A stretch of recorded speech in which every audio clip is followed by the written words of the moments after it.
पाकिस्तान में शंघाई ताउन तंजीम का अहम इजलास कल होने जा रहा है। आज चीन, रशिया, भारत समेत कई ममालिक के अहम रहनुमा इस्लामाबाद में पहुँच चुके हैं। वज़ीर-ए-आज़म शहबाज शरीफ ने आज एक इशारा दिया, कल शंघाई ताउन तंजीम के इजलास में रुकन ममालिक के माबैन रवाबत फ़रोग़ देने और तजारती ताल्लुकात में बेहतरी पर गौर किया जाएगा। It's a very important day, we will keep you posted. कल के इजलास की सबसे अहम जो नज़रें होंगी, ख़ासतौर पर करंट अफेयर्स या पॉलिटिकल डेवलपमेंट के हवाले से, वो भारतीय वज़ीर ख़ारजा जयशंकर की पाकिस्तान में मौजूदगी है। जयशंकर के पाकिस्तान आने से एक दिन कबल वज़ीर-ए-आज़म शहबाज शरीफ के भाई नवाज शरीफ ने भारतीय सहाफ़ी बरखा दत्त को इंटरव्यू में भारत से ताल्लुकात की बहाली की ख्वाहिश का इजहार किया।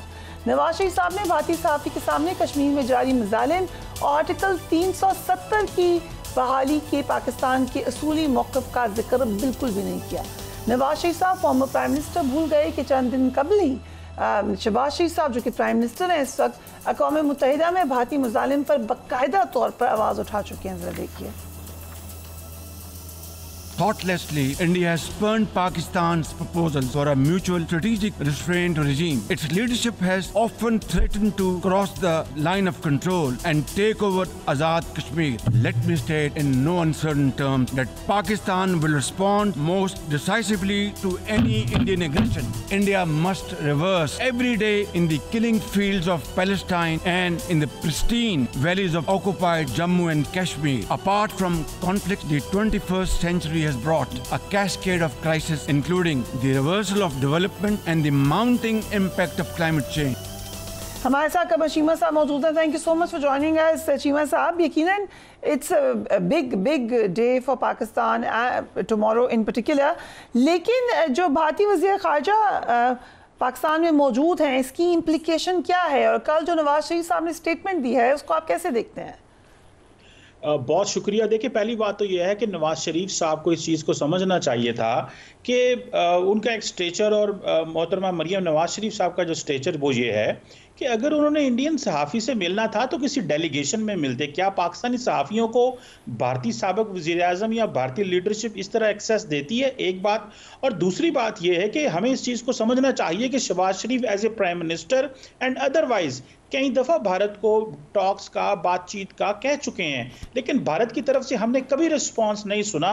और भले जब PDM-1 की हुकूमत थी, शहबाज शरीफ साहब ने UAE में जाके भी बड़ा कहा कि जी हम बात करना चाहते हैं, इंडिया ने कोई रिस्पांस नहीं दिया।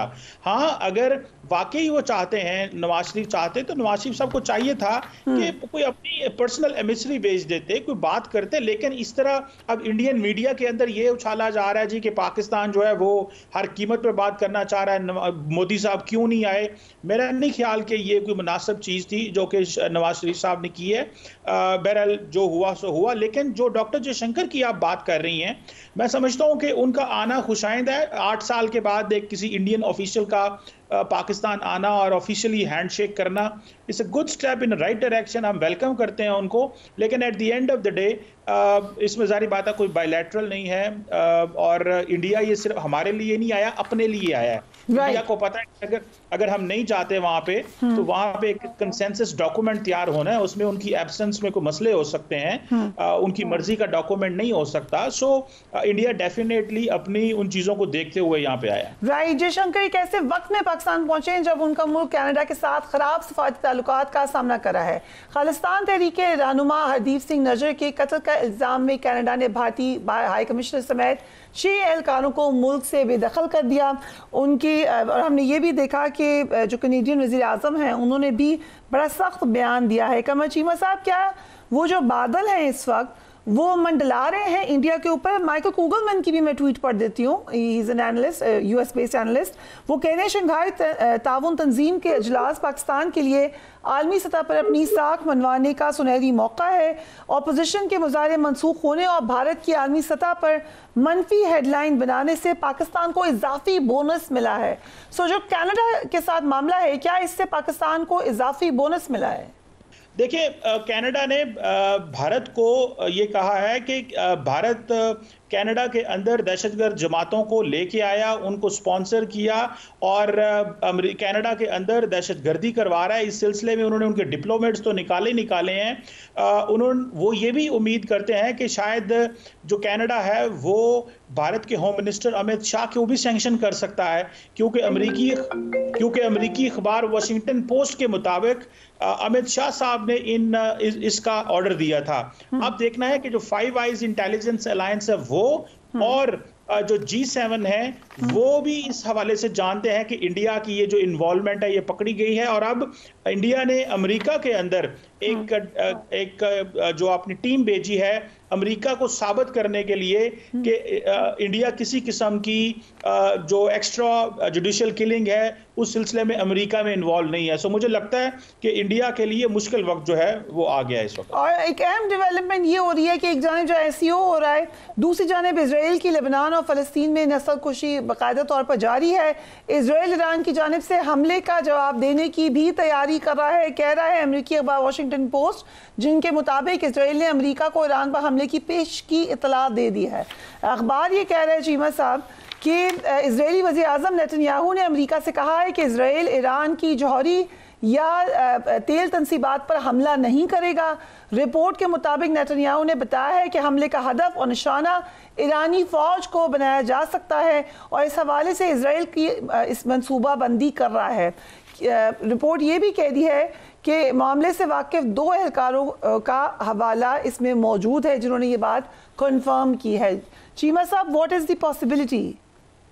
देखिए, पॉसिबिलिटी तो ये है कि इजराइल जो कि मुसलसल जंग को एक्सपैंड कर रहा है वो इसमें बिल्कुल कोशिश करेगा कि हालात मज़ीद ख़राब हों। अमेरिका के अंदर आपको पता है इलेक्शंस हैं, जो डेमोक्रेट्स हों या रिपब्लिकन्स हों वो इस पोजीशन में नहीं है कि वो इजराइल को कहें जंग बंद करें।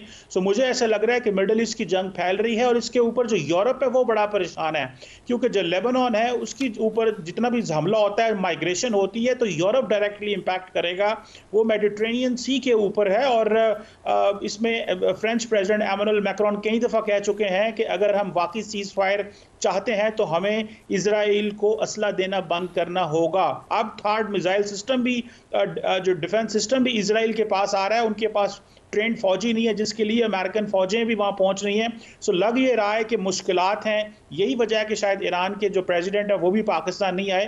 बट लेट्स सी के हाउ थिंग्स अनफोल्ड। बट जो जंग है वो मुसलसल तेज होती नजर आ रही है। सो जब जंग तेज होती नजर आ रही है तो then are we getting closer to world war 3?